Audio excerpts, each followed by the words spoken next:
안녕하세요. 화상관제인 홍예빌 변호사입니다. 이분은 이제 62년생이 되시는데 20년 전 경매 사기를 당했다라고 이제 진술을 하는 걸 보니까 이분도 좀 너무 늦게 들어온 면이 없지 않습니다만 면책은 받으셨습니다. 주로 강북구에서 친구 누나 소유의 집에 무상으로 거주했습니다. 81년서부터 92년까지는 직업군이었습니다. 중사. 요즘은 옛날에 하사관이라 그랬지만 지금은 부사관이라고 하죠. 중사. 92년에서 93년에 음식점 했습니다. 제대하고서 이제 아마 퇴직금이라든가 이런 모은 돈을 기초로 자영업을 시도했습니다만 잘 안 된 것 같습니다. 그리고 이제 94년에 97년에 이제 경매 붐이 슬슬 불 때예요. 이제 이때부터 자산 투자와 관련해서 지금 2000년 이후에도 그렇지만 항상 경매와 관련해서는 이제 재투자에 대한 일반 국민들의 욕구가 높아졌죠. 그래서 그러다 보니까 사람이 몰리다 보면 또 사기도 많이 증가합니다.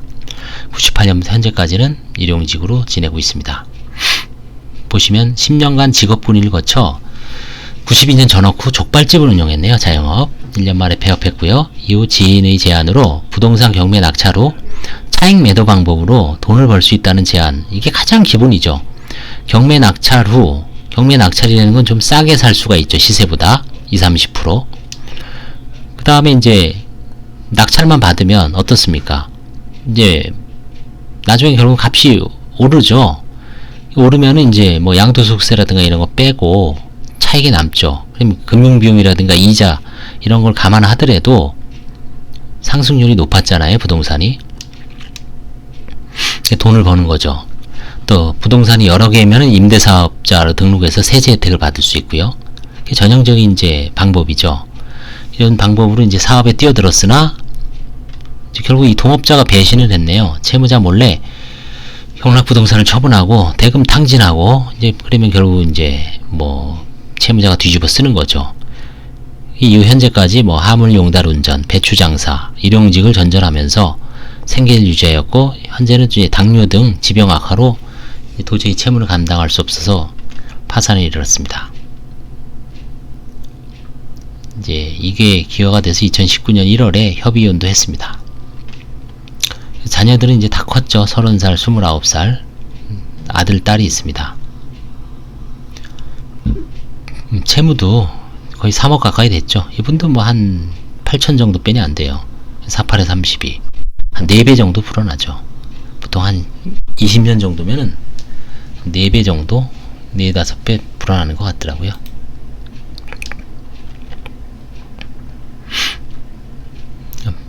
자녀들도 뭐 그렇게 잘 살지는 않습니다. 또 이제 채무자는 97년 이전 사업 실패로 부담한 채무가 누적되어 과도한 채무를 부담함. 현재 당뇨 투병 중이죠. 그래서 딸의 도움으로 생계를 유지하고 있으며 아들 명의 주거지 임차 보증금 500만원 유일한 재산입니다. 그나마 이제 아들하고 딸이 200씩 벌어서 뭐 월세 내고 말년에 자녀들의 어떤 도움을 받아서 간신히 지금 뭐 생계를 유지하고 있습니다. 이런 사안은 항상 제가 뭐 4줄, 그쵸? 하나, 둘, 셋, 4줄이네, 진짜.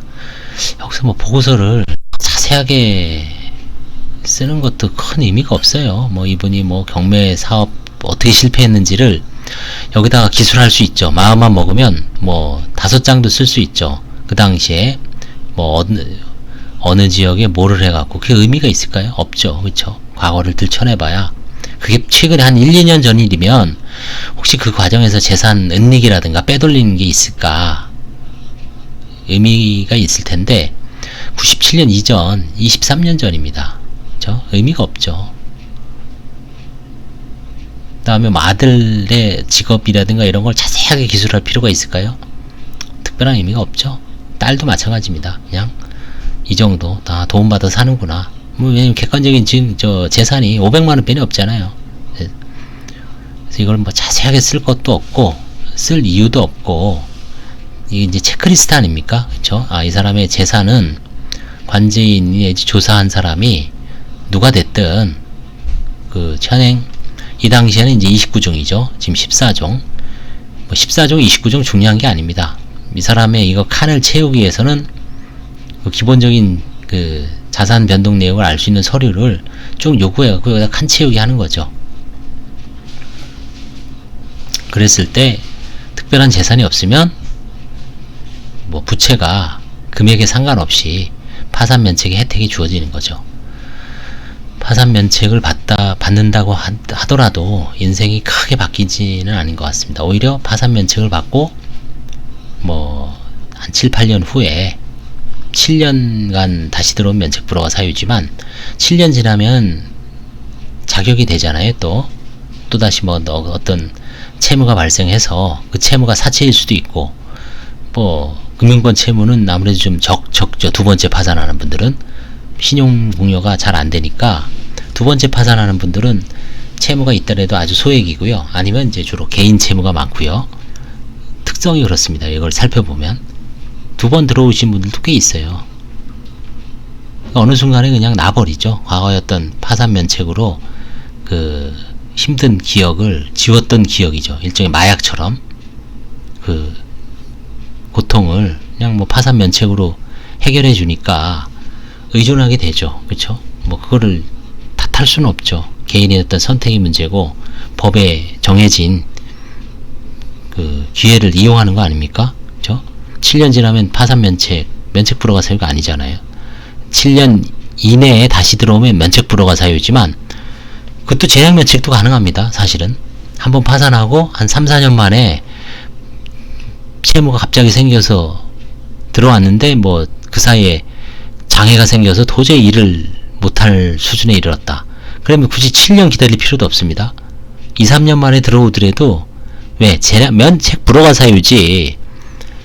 면책 불허가 사유는 뭡니까? 뒤에 재량 면책을 해줄 수 있잖아요. 판사가. 그렇기 때문에 면책 불허가 사유에 해당되더라도 이 사람이 도저히 이거를 감당할 수 없고 장애로 빚을 감당하기가 불가능하다라고 생각하고 갱생을 위해서 채무를 면책해 주겠다라고 판사가 마음을 먹으면 재량 면책 가능하잖아요. 그렇죠? 그래서 아무튼 파산 면책은 좀 뭐 이제 이런 분들 얘기해봐야 소용이 없고요. 지금도 뭐 이 유튜브 방송을 보시면서 할까 말까 고민하신 분들은 신속하게 일단 한번 상담을 받아보십시오. 상담. 전문가. 가까운 지역에 지방에도 전문가가 많아요. 그쵸? 서울도 많지만 파산 면책을 뭐 신청 대리를 많이 했다든지 뭐 관제인 출신이라든지 현재 관제 업무를 하고 있다든지 파산 회생 사건을 많이 다룰 수밖에 없습니다. 다루다 보면 뭐 100% 완전하진 않지만 그 상담이나 진단을 통해서 채무자의 어떤 핸디캡, 약점, 문제점 이런 거를 정확하게 파악할 수 있죠. 기본적으로. 그럼 거기에 대한 어떤 대응책이 나오죠. 그건 뭐 고민할 필요가 없다든지 이거는 너무 심각해서 면책 불허가 사유가 너무 심하고 회복이 안 되면 면책 불허가를 당할 수밖에 없다든지 아니다. 이거는 면책 불허가에 해당되지만 재량 면책 정도는 뭐 바라볼 수 있다든지 그런 걸 전문가로서 그렇죠? 진단을 하고 진단을 하는 이유가 뭡니까? 판정을 하기 위해서 그러죠. 예상을 하기 위해서 하는 거죠. 그렇죠?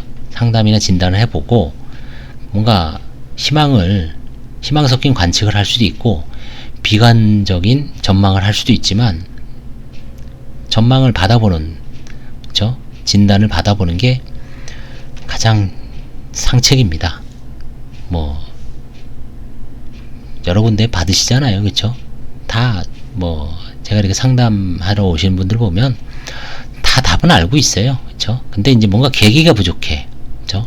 그래서 자꾸 방송에서 이렇게 떠드는 것도 누군가한테 좀 희망이 될 수 있고 그렇죠? 그래서 파산 면책을 주저하시는 분들은 용기를 내서 신속하게 신청을 해보시기 바랍니다. 남은 인생 동안 좀 편하게 사십시오.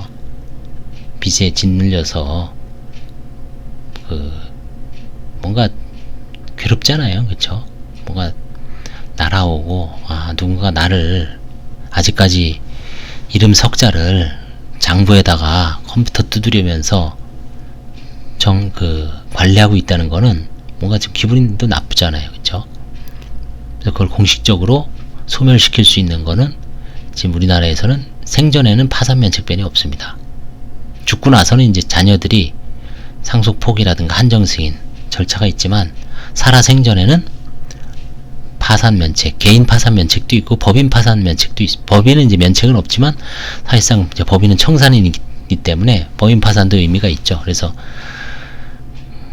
한번 고민만 하지 마시고 신속하게 결단을 내려보시기 바랍니다. 감사합니다.